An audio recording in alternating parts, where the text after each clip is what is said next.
politika, sosialy, fiainam-pirenena, toe-karena, zava-misy, izany rehetra izany no hitanao anatin'ny vaovaon'ity tanindrazana. Fitondrana tsy mahavaolana fa ny fampiasonana vahoaka no lehibe indrindra. Atoko otrikafa, hirotsaka ho fidiana, solombavam-bahoaka sy ben'ny tanàna. Jean-Ndrina Rafanomezatsoa, tokony ho mailo an-trano ny mpifidy. Hanao rodorodo ho an'ny Tomasy na hiarika ny filan-kevitry minisitra mitety faritra raha hampitso ny fiadinan'ny Repoblika, tarihan'ny filoham-pirenena sy ny governemanta tarihan'ny Prime Ministra. Mifanandrify amin'ilay zatoandro voalohan'ny tantanana izany. Raha jerena moa ireo horonan-tsary famintinana ny asa isaky ny ministera dia tahaka ny hoe mety dia mety ery. Vita ny asa, tratra ny tanjona, ny lamina ny zavadrehetra, voahaja ny toromarika, tsara tantana ny firenena, voafeny fandriam-pahalemana, tsy misy misavorovoro, tsy misy mikorotana. Rehefa miverina mijery ny tena zava-misy marina nefa dia sahirana ara-pivelomana ny 700 isan-jaton'ny malagasy izay efa 30 tapitrisa amin'izao fotoana. Ny tsy anasa na manao asa tselika etsy sy eroa tena hoe mitrongo vahoomana.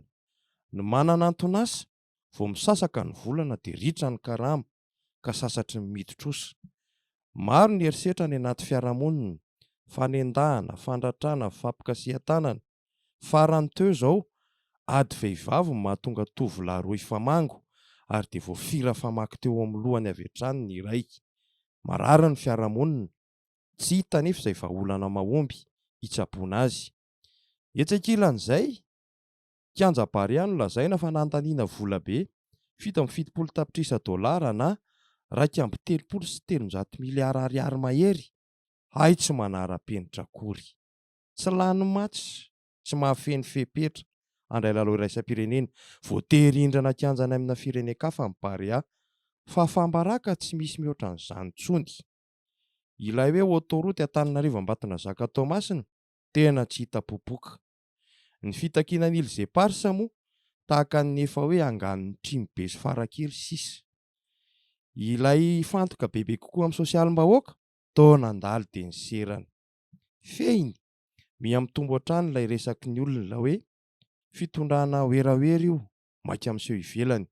Zavatra tsy misy fototra mazava no haingana. Tsy malala izay tena marary ny vahoaka.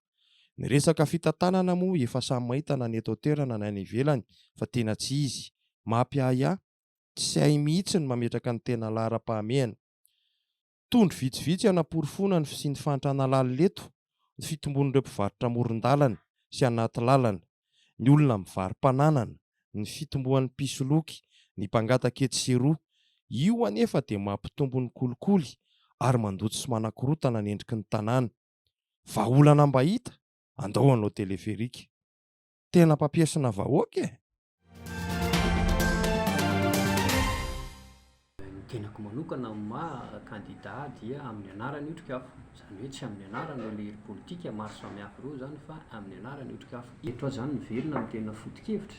Ny otrikafo dia hoe izay anie tsy manaiky an'ilay rafitra amin'ny ankapobeny misy eto. Ao anatin'izay ny rafim-pifidianana. Ao ny rafitra ara-toe-karena, ny rafitra ara-sosialy, ny rafitra ny lafiny fanabeazana. Fa saingy izao izany koa akory tsy midika hoe tsy manaiky an'ilay rafitra izay. Raha resitsika amin'ny hoe rafitra ampianarana izay hoe zany midika hoe tsy hampianatra ny zanakay izay satria tsy mety aminay. Da rafitra ampianarana misy eto. Any zany le izy fa raha te hanova dia hoy izay hoe heverinay fa dingana anankiray ihany koa. Dingana ho na paikady anankiray ny firosoana amin'ilay fifidianana. Saingy ny zavatra misy moa zany eto amintsika dia napetraka inonday antoboly ambony dia ambony iny mba hahafahan'ny mpitondra fanjakana zany mielimine raha izay ny azo ilazana azy an'ilay olona rehetrarehetra tsara sitrapo manana finiavana mpandroso ny firenena. Fa dia ohatry ny apetraka fotsiny zany le izy hoe satria zareo ny eo amin'ny fahefana, zareo ny manambola dia atao fepetra ny liana ny hafa zany. Vokatra izay le fakana ilesona tamin'ireo le fiarahana tamin'ny sehatry ny fanoheran'ireo zany no nanapahana hevitra hoe andao isika mihitsy no ezaka hijoro handray anjara hitondra ny hevitritsika mahotrikafo atsika eo ambony ringa zany, indrindrandrindra hoe le ringa resahana moa zany hoe eo anivon'ny antenimieram-pirenena. Verinay hoe efa fotoana ny ihany koa irosoana bebe kokoa amin'ny fandraisana anjara amin'ny fampandrosoana ity fireneny ity dia nataonay zany ny fomba rehetrarehetra ahafahana miatrika an'ilay fifidianana. Mampianatra olombelona dia hitako hoe lany andro daholo lalàna eto Madagasikara, na io lalàna mpiarahamonina, na ny lalàna ny adi-tany, na ny lalàna ny zavatra maro. Sy olom-bavam-bahoaka tokony hiafaka anao andrehetrarehetra ireny, na lalàna ny asa io, na lalàna ny zavatra maro, dia tokony hitantsika ao anatin'izay rehetrarehetra izay hoe sy olom-bavam-bahoaka afaka tena hiatrika ny izay fanovana ny lalàna izay sy olom-bavam-bahoaka tokony fiditsika. Manana anjara toerana goavana amin'ny fampandrosoana ny firenena ny solombavam-bahoaka hoy Jean-Nirina Rafanomezatsoa.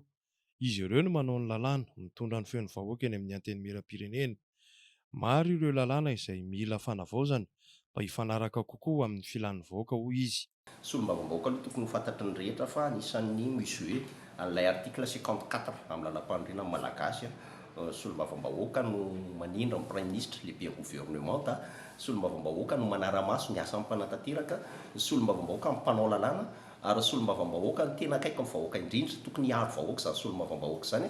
Dia ny zava-dehibe zany ao anatin'izay rehetrarehetra izay dia io fametrahana hoe tsy mora io fifidianana sy olom-bavam-bahoaka io, ary io no tena miantoka amin'ny fampandrosoana ny firenena. Dia hitantsika zany tokony ho raisina hoe iteto misy foana sy olom-bavam-bahoaka malady, misy foana sy olom-bavam-bahoaka manao bizina, misy foana dia tena sy olom-bavam-bahoaka tokony fantatritsika fa olona mendrika sy afahantsika mametraka hoe tena afaka mitondra an'izany etaeta. Olona izay tena afaka ny hijoro sy hitady ny tombotsoan'ny vahoaka arak'izany ny tokony hofidiana. Efa nisy teto izany hoe solombavam-bahoaka mpanao bizina sy ny resaka maletimalety hoy izy, ka tokony ho mailo ny mpifidy amin'ny fifidianana manaraka io mba tsy ho voafitaka.